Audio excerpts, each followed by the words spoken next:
Hello guys, പുതിയൊരു വീഡിയോയിലേക്ക് എല്ലാവർക്കും സ്വാഗതം. നമുക്കിന്നൊരു വറുത്തരച്ച് ഒരു അടിപൊളി ബീഫ് കറി വെക്കാം കേട്ടോ.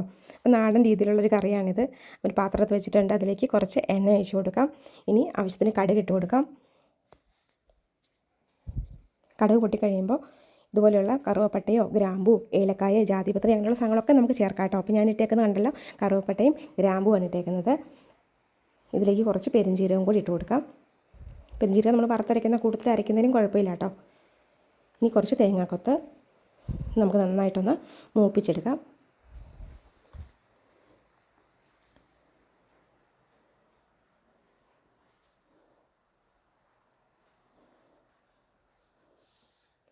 ഇനി ഇതിലേക്ക് നീളത്തിലരിഞ്ഞ കുറച്ച് ഇഞ്ചി,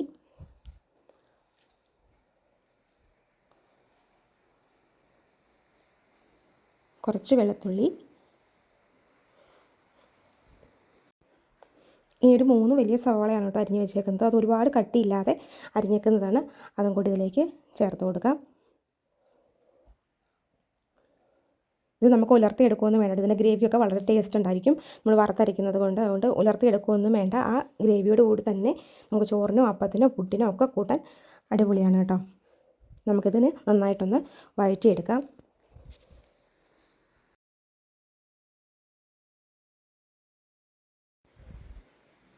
ഇനി കുറച്ച് കറിവേപ്പില ചേർത്ത് കൊടുക്കാം കേട്ടോ.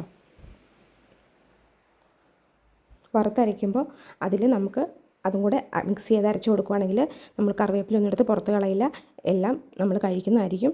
അതുകൊണ്ടാണ് ഞാൻ ഇപ്പോൾ കുറച്ചിട്ട് കൊടുത്തത്.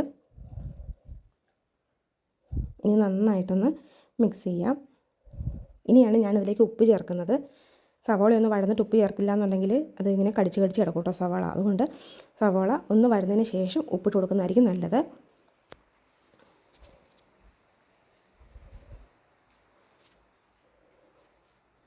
പൊടികളൊക്കെ ഞാൻ സെപ്പറേറ്റ് ആയിട്ട് ചൂടാക്കി വെച്ചിട്ടുണ്ടായിരുന്നു. മീറ്റ് മസാലയും മല്ലിപ്പൊടി മുളക് പൊടിയാണ് മഞ്ഞൾപ്പൊടിയാണ് എടുത്തേക്കുന്നത്. അപ്പോൾ ഇത് ചൂടാക്കിയതാണ്. ഇനി ഇതിലേക്ക് ഇതും കൂടി ചേർത്ത് നന്നായിട്ടൊന്ന് ഇളക്കിയെടുക്കാം. സവോളയിലേക്ക് നമ്മൾ നേരിട്ട് ഈ പൊടികൾ ഇടുകയാണെന്നുണ്ടെങ്കിൽ നമുക്ക് ആ കറിക്കൊരു നിറം കിട്ടില്ല. അതുകൊണ്ടാണ് നമ്മൾ സെപ്പറേറ്റ് ആയിട്ട് ചൂടാക്കുന്നത് കേട്ടോ.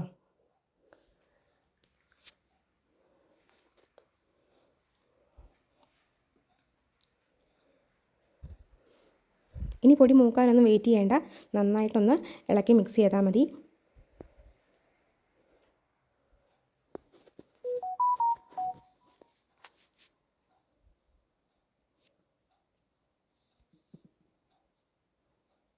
ഇനി ഇതിലേക്ക് നമ്മൾ കഴുകി വാരി വെച്ചേക്കുന്ന നമ്മുടെ ബീഫ് ഇട്ട് കൊടുക്കാം. ബീഫെല്ലാം ഇട്ട് കൊടുത്തതിന് ശേഷം അപ്പം തന്നെ വെള്ളം ഒഴിക്കരുത് കേട്ടോ. നന്നായിട്ട് ഒരു 2-3 മിനിറ്റോ നന്നായിട്ട് എല്ലാം ഒന്ന് ഇളക്കി മസാലയൊക്കെ എല്ലായിടത്തും നന്നായിട്ടൊന്ന് പിടിപ്പിക്കുക കേട്ടോ.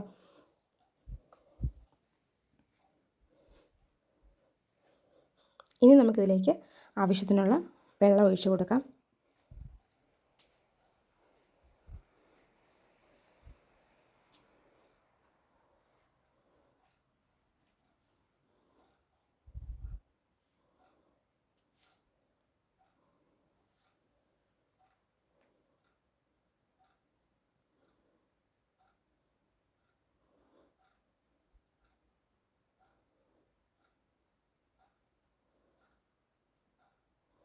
ഇനി വെള്ളം വേണമെന്നുണ്ടെങ്കിൽ ഇടയ്ക്കിടയ്ക്ക് പച്ചവെള്ളം ഒഴിക്കാതെ ചൂടുവെള്ളം ഒഴിക്കുന്നതാണ് കേട്ടോ നല്ലത്.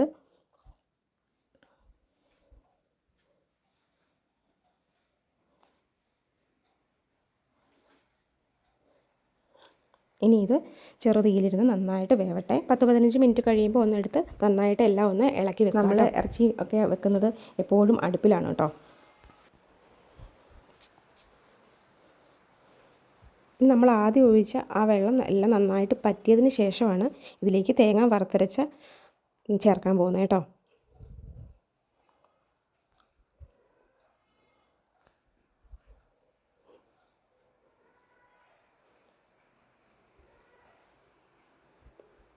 ഇപ്പോൾ നമ്മുടെ കറിയൊക്കെ നല്ല കുറുകി വന്നിട്ടുണ്ട്. ഇനി ഇതിലേക്ക് നമ്മൾ ചേർക്കുന്നത് തേങ്ങായ്, കറിവേപ്പില, പെരുംജീരകം, ഇത്ര സാധനങ്ങൾ വറുത്തരച്ചതാണ് കേട്ടോ. ഇതിൻ്റെ ഗ്രേവി നന്നായിട്ട് പറ്റി വന്ന് കഴിയുമ്പോഴാണ് നമ്മളത് ചേർക്കുന്നത്. ഇതിന് നല്ല ടേസ്റ്റാണ് കേട്ടോ ഈ വറുത്തരച്ച കറിക്ക്.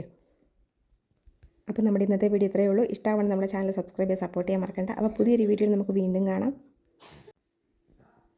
ഇനി ചാറൊഴിച്ച് ഒരുപാട് ലൂസാക്കണ്ട, ഈ ഒരു രീതിയിൽ തന്നെ ഇരുന്നാൽ മതി. ഇനി ഗ്രേവി കപ്പയൊക്കെ ആണെന്നുണ്ടെങ്കിൽ ഗ്രേവി വേണമല്ലോ, അതുകൊണ്ട് വേണമെങ്കിൽ കുറച്ച് ചൂടുവെള്ളം കൂടി ഒഴിച്ച് നമുക്ക് എത്രയാണോ ഗ്രേവി വേണ്ടത് അങ്ങനെയാക്കി ലൂസാക്കി എടുത്താൽ മതി കേട്ടോ. ചോറിനൊക്കെ കൂട്ടാൻ ഈ ഒരു പരുവത്തിലെടുത്താൽ മതി.